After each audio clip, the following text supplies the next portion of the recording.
at us very swiftly. And at first I was frantically trying to keep up with it. And then I finally got the big epiphany that even science cannot keep up with it. So I just very humbly offer what I know now. I hope that enough of it becomes obsolete in a few weeks and that we've made great progress. I want to dedicate this talk, and I will start the talk right now. So let's see, I've got to share screen, right? So here we go. Okay, it takes a minute for something on top, the tab, to disappear so I can get started. Okay, so we're going to talk about immune resilience and ways to deal with the pandemic. And I would like to dedicate this talk to a very, very dear friend / family member named Bill. So here's to Bill. He passed away a few days ago.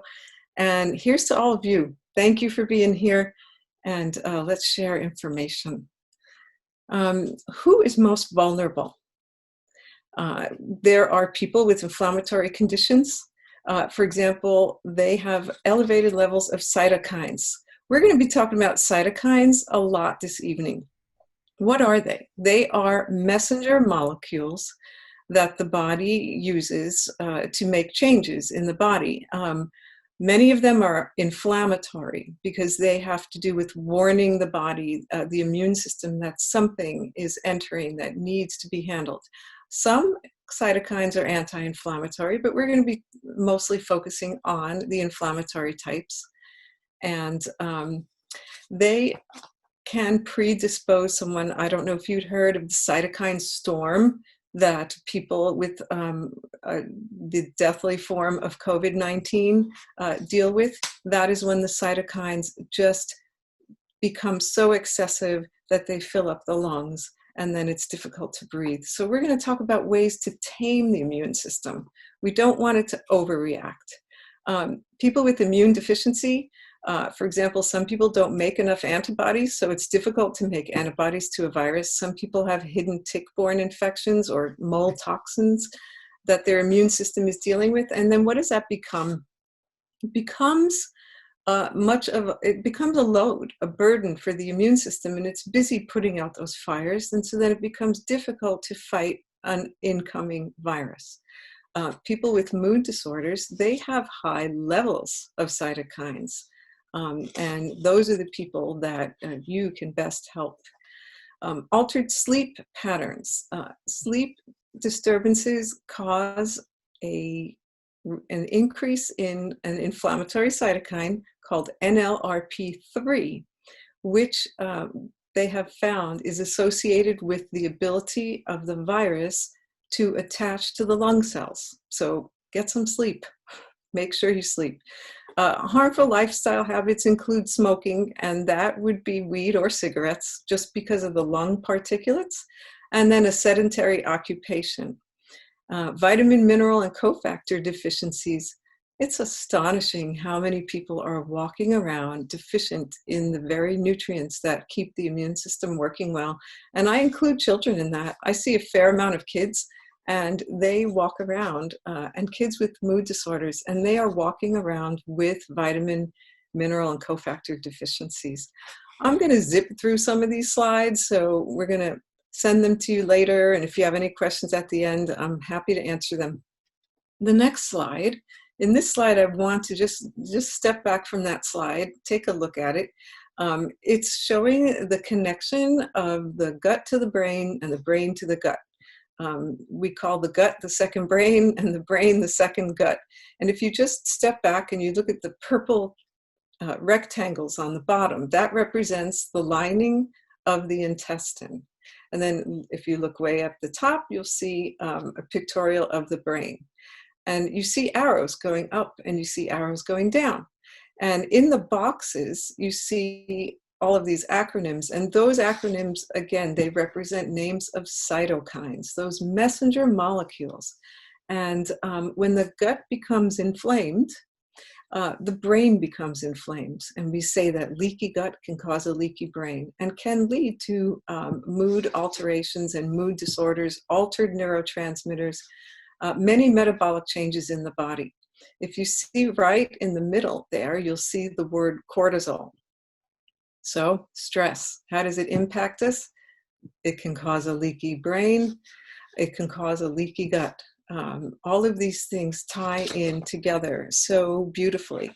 And, when the gut is on fire, the brain is on fire. And that's why we look at the relationship between mood issues, mood disorders, and actual gut function.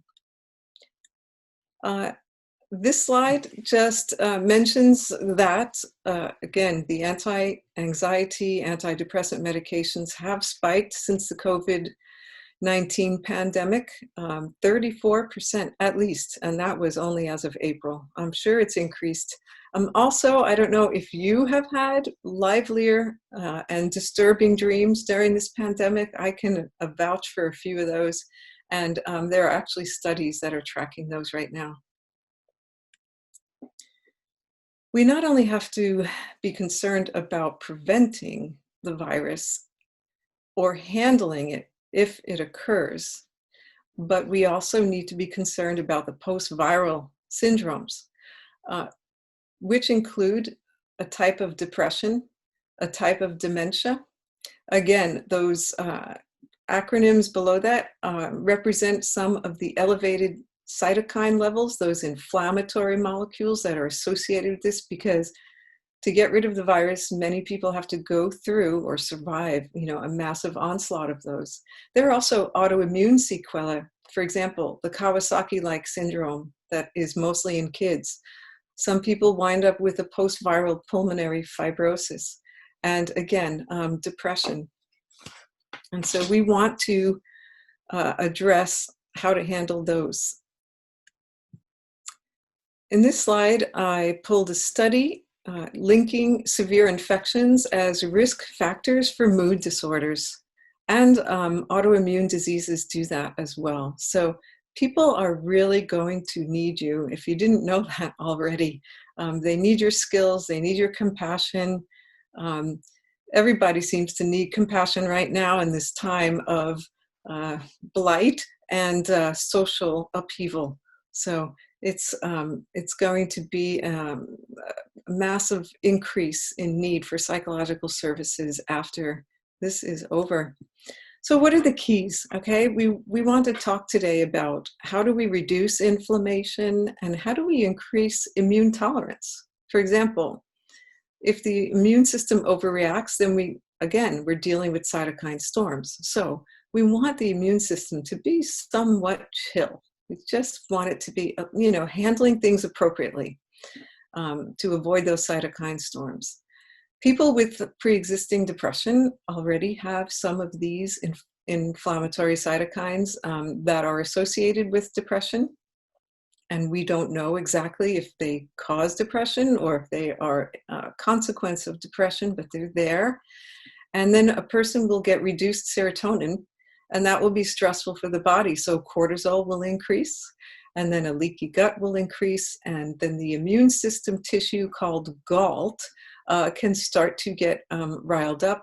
And so what we want to do is we want to prevent leaky gut, we want to lower stress, and we want to reduce inflammation. I just jotted down some sources of resilience and empowerment, and we're going to spend most of our time with the middle section, but I did want to definitely, again, toast our supportive community, each other, our friends, our family. We have colleagues, co-workers, we have neighbors. Did you know you had neighbors? I didn't know I had as many neighbors as I have, and they seem to be really smiling and friendly these days, and so that's nice. And of course, our lovely pets, they really can support us. In terms of self-soothing techniques, I know that you're more than familiar with these, but I did want to document them. We have deep breathing, we have going out in nature, we have Eastern arts practices like Qigong and Tai Chi. I consider cooking and baking to be a self-soothing type of technique, as long as I usually bake things mostly that are healthy. Once in a while, I like my sugary whatever, chocolate whatever, can be meditative. Hobbies are important self-soothing techniques. And personally, I find some level of political action very empowering and also soothing, because I feel like I can be part of the change that we all needs to happen these days. So knowledge as empowerment. That's what I experience knowledge as. It gives me the tools to figure out what to do in the moment, how to strategize, etc. And so when it comes to this virus, what knowledge can I impart to you? What knowledge can we share that will empower someone to feel like they can get through potential exposure, the potential disease itself, and the potential healing? Quality nutrition, super important. Good hydration, very important. Anti-inflammatory nutrients, we'll go over specific ones. Daily activity, meaning, jumping up, running around in between all the Zoom meetings and all the clients that you see and all the patients, keep moving. Meditation and quality sleep. And again, like I mentioned, sleep has been altered in many people these days. And so I'm going to talk about a remedy or two for sleep so that we can keep that NLRP3, that cytokine level, down lower, and just disable the virus's ability to attach to lung cells. These are some sayings and some other related practices that can help. I'm going to allow you to read those when you get the slides. So nutrition. How can nutrition help the immune system? A personalized nutrition plan is best, and that's what we do in functional medicine, but a generalized approach, which is very useful, I wanted to outline here. Probiotic rich, and we'll go into how massively probiotics help the immune system. And eat organic as much as possible, especially the meats, cheeses, the nuts, the seeds, things that are higher up on the food chain. And eat the Clean 15. You can look that up. You can also Google the Dirty Dozen. And the Dirty Dozen are foods that, if someone is on a restricted budget, at least avoid those dozen foods as non-organic and try to do them as organic. I usually recommend a high fiber, low refined carb, Mediterranean approach to food. So lots of vegetables, some grains, some fruits, and some lean meats and proteins. Also important to be as non-allergenic as possible, because the immune system is going to have to deal with allergies. And so if the immune system's always working, then it can't pay attention to, for example, antiviral activity. So some people need to be gluten-free, dairy-free. Some people need to be low histamine, low sugar, low alcohol. It's an individual thing. But I wanted to mention it here. And then these particular foods are loaded with the types of antioxidants which help to reduce what we call oxidative stress in the body, which is part of the byproduct of the immune system working, especially against this virus. The oxidative stress seems to really damage other parts of the body. So eating these foods in higher quantities are a great thing to do. However, at this stage of what's going on, I highly recommend that you supplement as well, because you'd have to eat 6 cups of carrots a day to get enough vitamin A. So that's just an example. So here we go, going into immune health supplements. There are some studies these days that document these nutrients as antiviral. So I try to go with evidence-based. Vitamins A, C, especially vitamin D, by the way, is very important. I'm happy to go into quantities later on if someone wants to know dosages, but as far as vitamin D goes, I'd say if I had to pick one thing on this list, I would take 5,000 IUs, international units of vitamin D a day, as long as the vitamin D level is not too high, meaning over 100. And then those are antioxidants. And then we have omega-3 oils. And SPMs I usually use with someone who needs to reduce inflammation in the body, so someone with pre-existing inflammatory conditions. The SPM stands for Special Pro-Resolving Mediators. CDP choline, there is documentation of this nutrient, which is a B vitamin, but it's a specialized B vitamin. It's not just plain old choline, it's called CDP choline. And it's been found to inhibit, viral entry of other coronaviruses for sure. And so it is an extrapolation, but it is shown to decrease the entry of the viruses, the coronaviruses, into the human body. And then we have probiotics, herbs, and resveratrol, which not only is an anti-aging nutrient, but it is very antimicrobial, so it fights viruses, etc. And then, let's see, sorry about that. Alpha lipoic acid, the RALA, curcumin, those things decrease inflammation and decrease cytokines. Magnesium does more than 300 enzymatic functions in the body. So magnesium would be definitely the hot number 2 selection out of this list.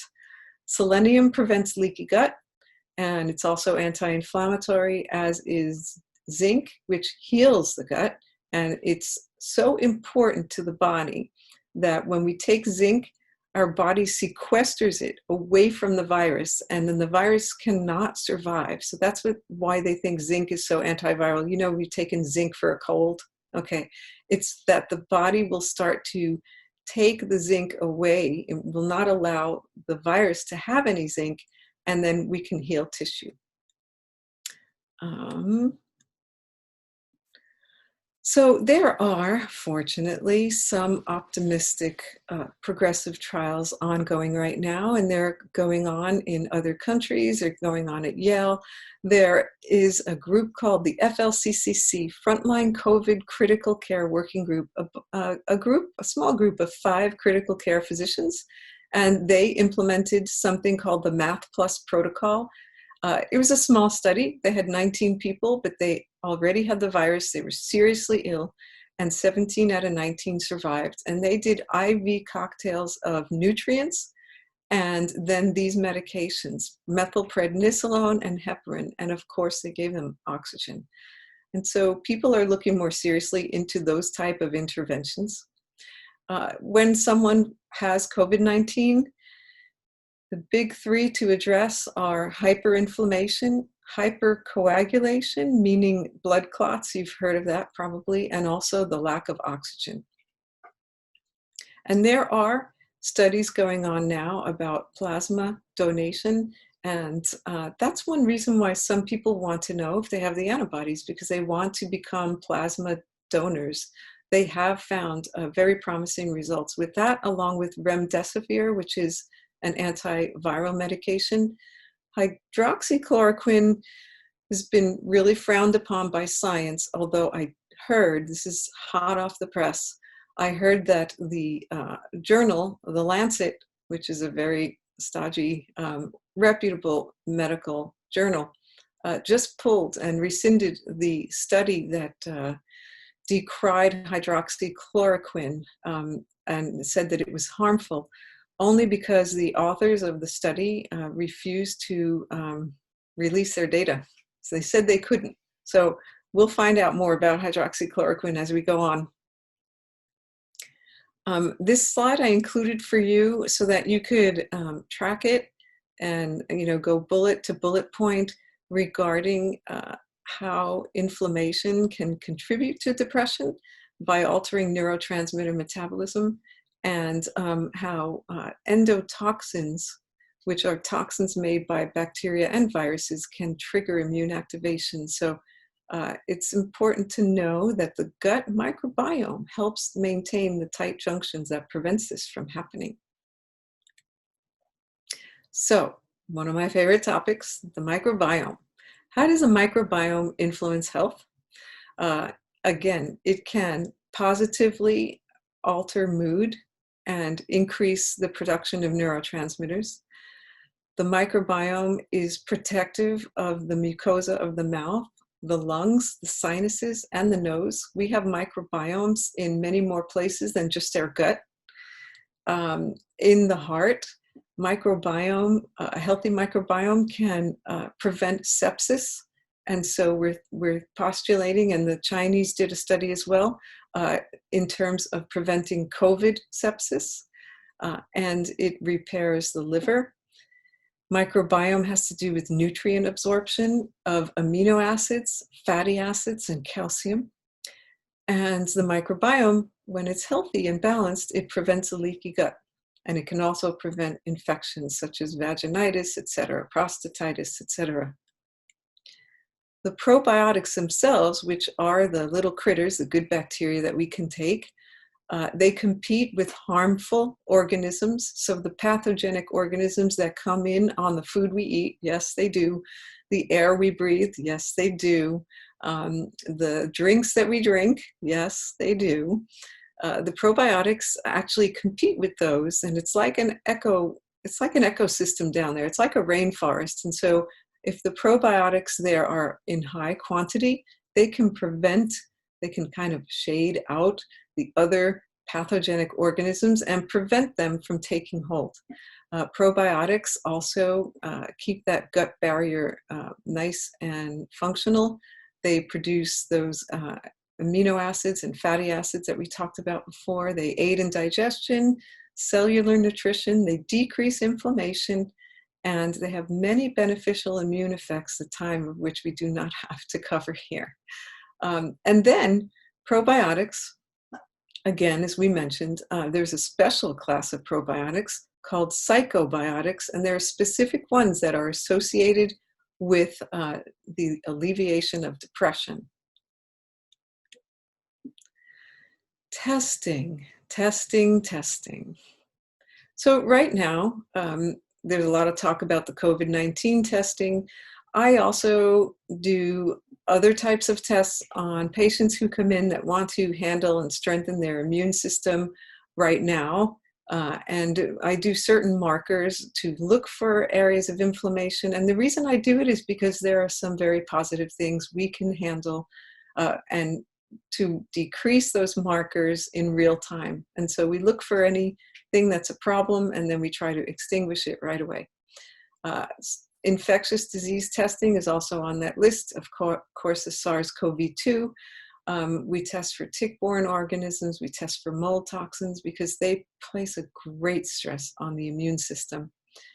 I know that the Lyme population is very concerned about COVID, even over and above the average person. And I test gut function, stool testing, and we, again, test for nutrient deficiencies because of how many people are deficient. COVID-19 antibody testing, so there are pros and cons to that. I've been looking into that just for almost daily. And there are some labs that are reputable that are doing COVID-19 antibody testing. And what are they testing for? The presence of antibodies, meaning that you've had the virus and you're okay. And so some people want to know, okay, I want to know, maybe I'm one of those lucky asymptomatic people. And so I'd like to know, and then maybe I would even donate plasma.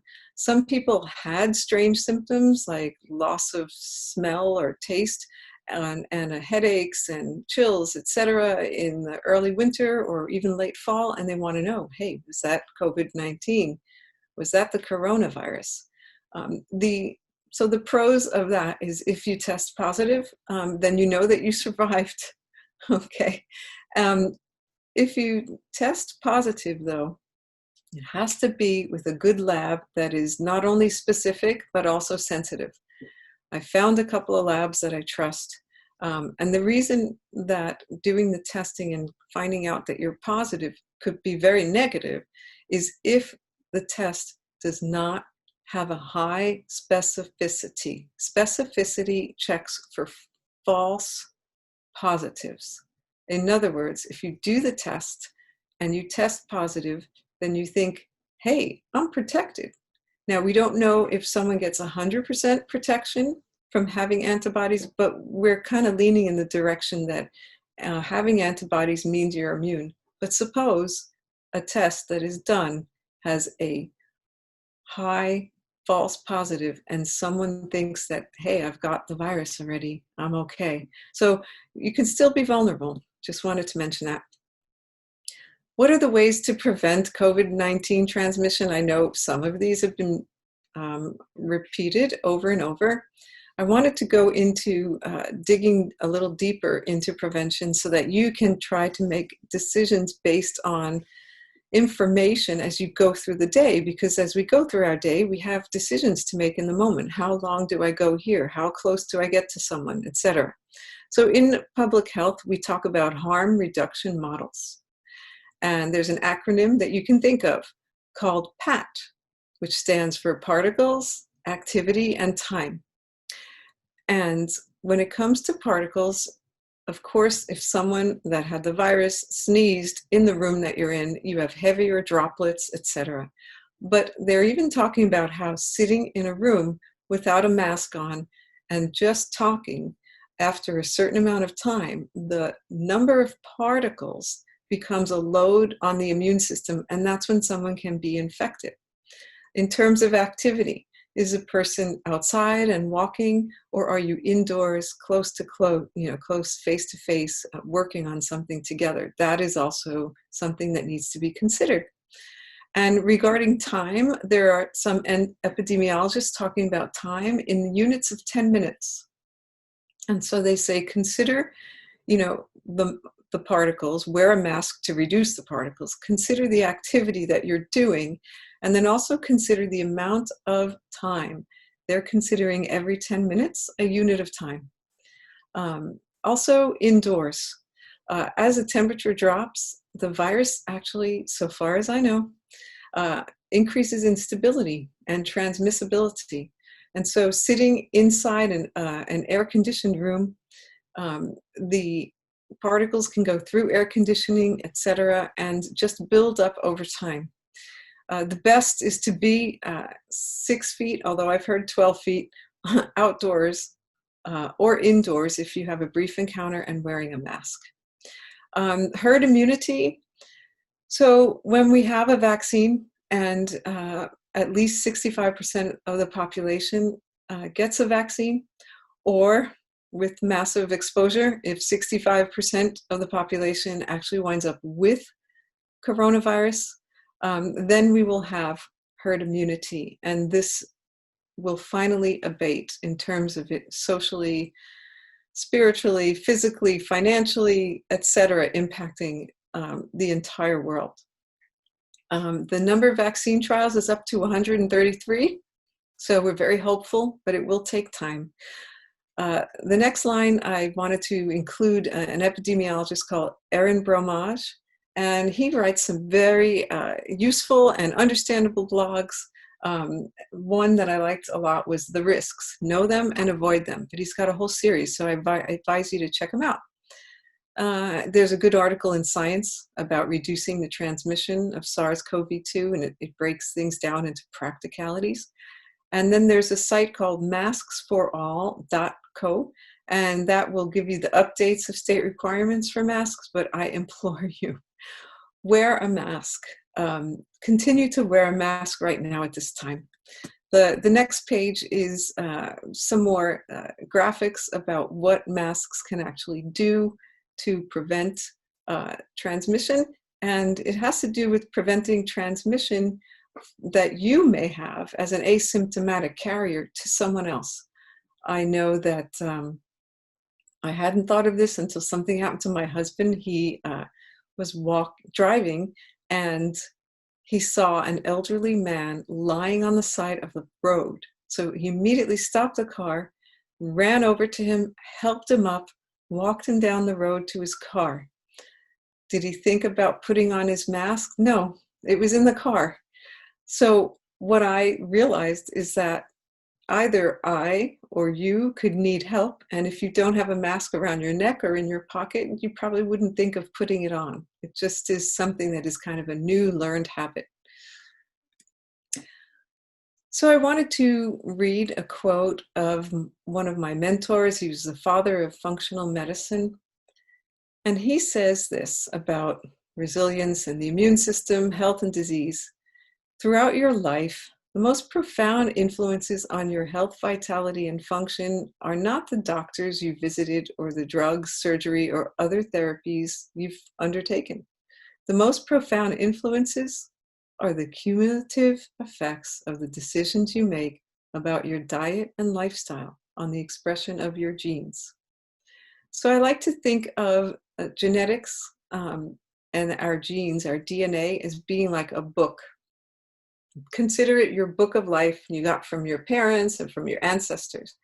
And it's as if where the book opens up has to do with the lifestyle decisions that we make. Do we open up to a good part, or do we open up to a more challenging part of the story?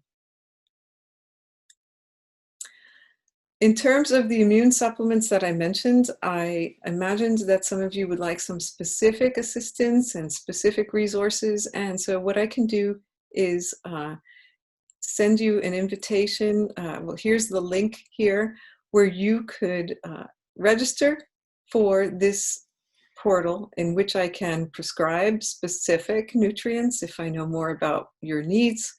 And you could also message me, and then I can activate a discount for you. That includes a discount and free shipping, and it's actually quite a great tool that you can have for yourself and your family and your friends.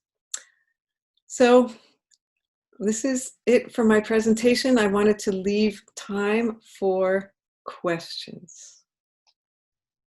Okay, so I know a couple people had questions during the presentation, and I did get a few texts, and one of them was from Josh and Jim, and I think as therapists, we're all curious, because especially considering the information you provided today about exposure and about the sedentary part. When do you think it would be safe to go back to work? Well, again, herd immunity could be key, but that could be quite a ways away, right? It could be a year or so before the cycle of the virus has resolved, before there's even the beginning of an immunization. How safe it is to return to work can be an individualized thing. What is your office physically like? Do you have access to fresh air? Do you have a window? I know particularly some good dentists and some doctors are implementing their HVAC so that it's negative air, meaning the air from the room does not recirculate to the other rooms in the building, and that decreases the amount of particles that can accumulate. It's a very individualized thing. I would say, given that 2 people wear a mask, if you're a therapist and you're sitting in a room that has no air exchange, it's riskier than if you, for example, have a window and an open door and can, bring in fresh air from the outside. It's a tricky one. I'm not in person now. I'm doing telemed. I imagine you guys are doing Zoom meetings or some other. I use doxy.me. Yep. So yeah. So it's going to be a while, guys. I know that California is in phase 2, but California's numbers are increasing. And so it's extremely impactful. We all know it, and we're all dealing with it. I don't know if you guys can do this, but since you don't have to take notes, or since let's just put it this way, in medicine, I have to take a quantity of notes. I have to look up test results, etc. If you don't have to do something like that, what would be the harm in having like a walking type of meeting, or a meeting in a park if you have a treatment room that is not really helpful right now at this time? It's just a thought. I think that Jeff would be next.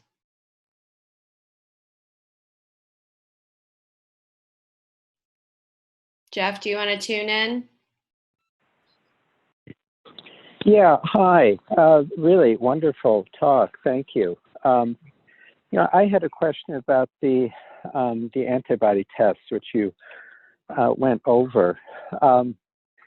I had read that Quest and Boston Heart had both developed tests which used a different technology. I think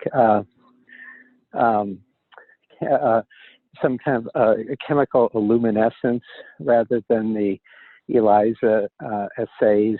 And the Quest test, at least, was, I think, considered 100% accurate with 1,000 patients. And it's their SARS-CoV-2 IgG. And just wondering if you're familiar with that one in particular, or if the labs you know and use and recommend are safer because you're in contact with them. And I don't know if it's their own proprietary test, or I wonder if you'd just expound on that a little bit. Yeah. So the large national labs like Quest and LabCorp, they have developed a test. I believe it's about 80% sensitivity and around that, maybe a little less specificity. Sensitivity tells you about the false positives. And I'm sorry, the false negatives. All right, let me back up. Testing is really complicated. The IgG that Quest does is one antibody tested against two of the virus's proteins. So the way I was looking at this when I was trying to figure out labs, and I did it for quite a while, there were webinars that were just flying at me like, check out this lab, check out that lab. The more proteins of the virus that you test, in my mind, increases the chances that you're going to get an accurate result to the COVID-19 coronavirus, right? There are specific that makes sense. Right, so there are specific proteins that this virus has in its envelope, and you know how it looks like a ball with spikes, and so they check the spike protein and some other proteins against that. And then the Quest is checking in your blood sample, do you make any immunoglobulin G, this antibody IgG, that is reacting to the virus, showing that you had exposure. But to know if that's really accurate, first of all, that's not the first antibody that responds. When we first get hit with a virus, we have IgM in the body that reacts. And then after about 10 to 14 days, we wind up with immunoglobulin G. Now, there are other immunoglobulins in the body, and there's one lab I found that tests 4 of the viral proteins, right? So that's a higher number of proteins than Quest or LabCorp, and they tested against immunoglobulin G, IgM, and IgA. So 3 of the types of antibodies that the body makes against 4 of the viral proteins, and they have gotten their sensitivity and specificity up to 97 and 97 respectively. So pretty good test. It's not automatically covered by insurance. It's not super, it's not super expensive. It's $149. The lab is Vibrant America. You have to get it done through a physician for whatever reason. I'm happy to do it for anybody. I ran one parallel test of a patient where I tested the LabCorp IgG test against the Vibrant IgG A and M test, but that person tested negative for both, meaning he hadn't been exposed. So, but it is important to know the tests that you're taking so that you can interpret it correctly. I hope I answered that one. My own brain just spirals. That's very helpful. I may have had a very mild case a few weeks ago, and so I'm curious to get tested. So it's very helpful. I'll contact you later to follow up on that. Absolutely, yes. I think Svefta had a question as well, and then maybe we'll take 2 more before if we have enough time, maybe 2 more after Svefta. All right, thank you. Can you hear me? Yes. Hi, thank you for this wonderful lecture. I have a question in terms of I have clients who are asking me a lot of same question about attending the protests and the danger of being exposed. So the question is if just wearing a mask will be safe enough. Obviously, they want to be part of a big movement and to show support to what's happening in the States. So what is an answer that I can give them in a way? Yes. Well, I worry about all the brave protesters and the people that are,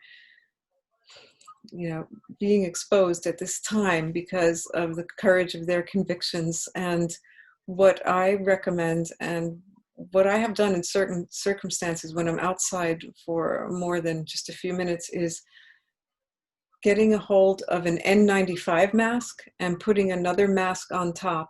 And so you have a lot of protection there. I believe that wearing glasses is, again, more protective because you won't get particles in your eyes as easily. Yeah. Also, I wear gloves. Some people decry the use of gloves, but I wear the gloves and then I disinfect the gloves, right? And I even wash them in soap and water or alcohol, isopropyl alcohol. I buy some of those alcohol wipes. Okay, you can get those still more easily now. And then I will wipe down the gloves and then take off the gloves and then I'll wash my hands. And when I get home, I will wash everything and take a shower head to toe. And glasses, don't forget to clean the glasses and car keys and the whole bit. And so I'll tell you this anecdote. I have a patient whose daughter unfortunately dealt with OCD and it was about cleanliness. And this was a couple of years ago. And so she went through a year of DBT and she was basically, cured from that aspect of it. Wound up going to college, Purdue, far away, and then the COVID epidemic hit. And so then this young girl was told, forget everything you learned in DBT in terms of the cleanliness, you need to go back to the old way. And so that's what she does. She's very good at it. She's better than any of us. Yes. Is there any research that can show that by taking those measures, people are somewhat safe if they're living with roommates or in an environment where they're sharing with other people? So it depends on the agreements made between the roommates. In the sense that wherever one person has been is like one area of vectors. Then they get home and they have roommates, and where have those roommates been? And so this is how it spreads. As a matter of fact, they say it most often spreads at home, depending on the exposure of family members. And so really it's important to sit down and discuss seriously with roommates how they're going to handle this time. Thank you. I think we have time for probably two more. So Michael, I think you had a quick question, and then maybe either Jim or Josh. Yes, first of all, thank you so much for your talk. Very impressive, the level of information you have and the way you're carrying it. The question I had is wondering what you think about the Chinese herbs in relationship to various different phases of treating COVID, because we hear a lot less about that in the West, and we're hearing mostly about Western treatments, whereas in China, one hypothesis is the reason that they're having a flattened curve, other than their dictatorial enforcement of the way that people are, is specifically because of the way that they combine Chinese herbal approaches and Western approaches to their treatment of their population. And we don't hear too much about that in the West, unless you're somebody like me that looks into the Chinese research. Yeah, absolutely. That's an excellent question. Thank you very much. I wrote a paper at the very beginning of this pandemic about the Chinese herbs that are, and they have different names. I will give you mostly the English names, but they are known to help at different phases of infection. So there are some for prevention, and then there are some for the actual infection that have helped people already. So some of the herbs for prevention are kudzu, believe it or not. It's an herb that grows crazy wild all over the United States. It's considered a nuisance. Astragalus is well known to fight infections. And then there are so many. Polygonum cuspidatum, that's resveratrol. That is very helpful. And elderberry, they think helps the lungs. And then during infection, there's a lot, and so I'm in touch with a good number of herbalists. They talk about bone set and how that helps someone to get through those shaking chills, etc., that some people experience. Rhodiola, there's a whole slew of them. Red root is another one. Again, if anyone would like the paper that I wrote detailing what effects these herbs have, just get in touch with me and I'll send it. You could, if you wouldn't mind sending it to me, then maybe I could disseminate it to those who are interested. And it also lists, the paper also lists some dosages of those nutrients and supplements on a previous slide. Okay, and Josh or Jim, did you want to jump in with your questions? Annie, did you have a question? If so, I'd defer to you. If not, I'm happy to pose mine.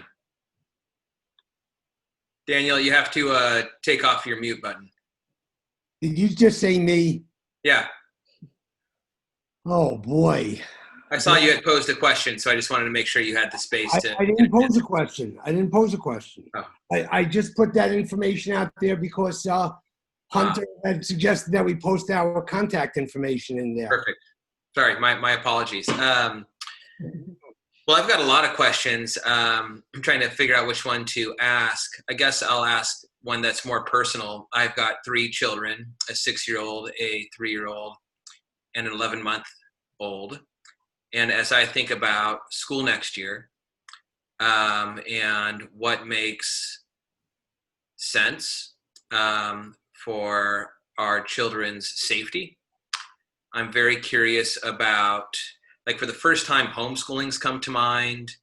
If proper testing's not in place, and it's something I've been grappling quite a bit with. I read a lot about children maybe shedding the disease less and being a little bit more immune than others, but it also seems like there's a big question mark over all the literature I've looked at in regards to how easily kids spread the disease. And I'm wondering if you have any thoughts or opinions on that matter. Well, you hit right home with that one. My son graduated high school today, and he's about to move into his own apartment and go to community college with a friend. So most of it will be remote. And yes, when it comes to children, of course, they are the closest, nearest, and dearest to us. And so the concerns are very valid. Some of it would depend on the school and the way they're going to implement and practice their safety measures. You can, now children can safely take probiotics and some vitamins. They can take omega oils, so fish oils. They can take vitamin C, and I know my kids have always liked Emergency. They don't like the regular vitamins that I try to get them to take, but those zinc, those kind of things can come in lozenges. And so those are things that I would have them. I would have their vitamin D level checked if you can. Of course, these days, that would be a blood draw. So that's tough. You can kind of bet that most humans are deficient, even children, in magnesium and vitamin D, and you can give them a little extra zinc. There's a micronutrient information center that gives dosages for children. It's called the Linus Pauling Institute, named after Linus Pauling, who was a brilliant biochemist, and he tested all the micronutrients, and they have a free website you can go to. It's called the Micronutrient Center, And then you can look up the functions of all of these vitamins, and you can look up what is called the TUL, tolerable upper limits of in terms of supplementation for different age groups. And then I don't know how you cannot put a mask on a 1-year-old. The rest of that puzzle is going to be up to the safety precautions, I think, that the school would implement, and they're all working on it. So I hope we can.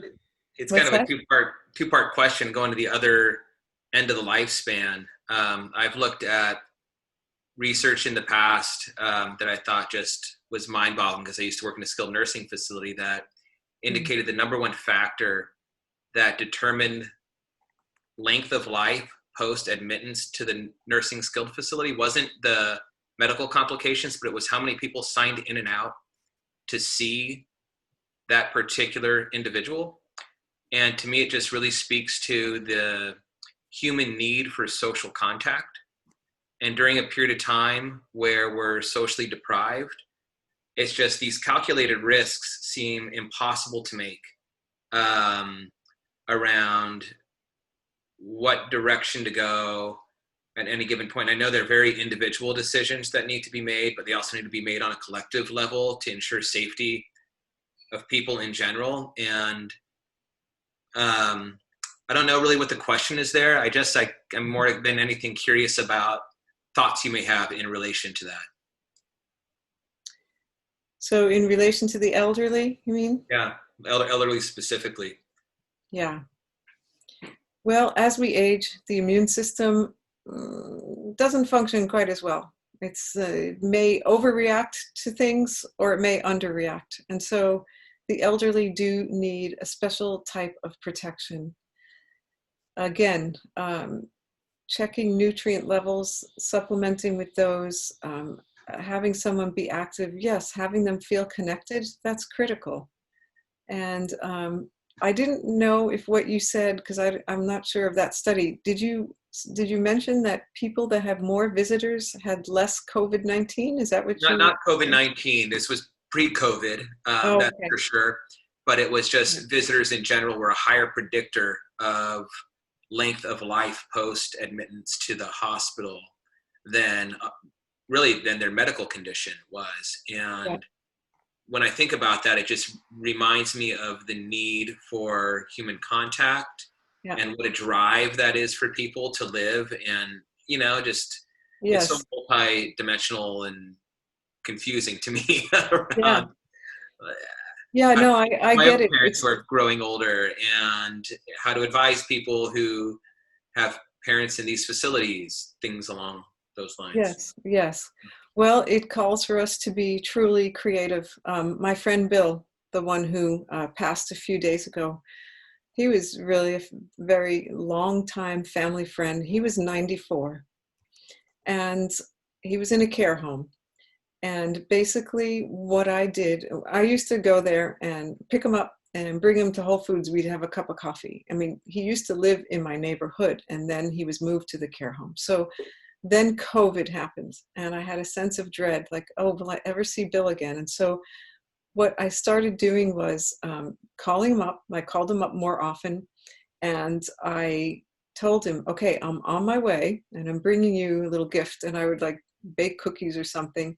And he would stand in the door of the care home, and I would talk to him from the curb. And so then we had that oxytocin release of connection, right? We saw each other. So any way that anyone can do that, be it Zoom, be it,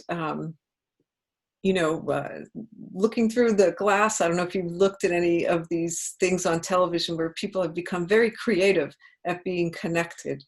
I know that even in the hospital, some doctors were given, some people made masks for doctors that had their picture on the mask so the person could see them smiling. Or some doctors had smiley face masks so that the person could see what they looked like under all of that protection. It really is calling for all of us to become as deeply creative as we can, to stay connected. when walking down the street and a car passes by, we could do something new in California. We could actually wave to the person and make that connection. And those are, you know, the hits of dopamine that that we can share with each other. And thankfully, we have cell phones. We can see each other. We can FaceTime. We can text. So we can keep, you know, the connections alive. And I want to thank you for having tonight be one of those, because I was a little nervous about giving the talk, but I'm just so happy to have been here.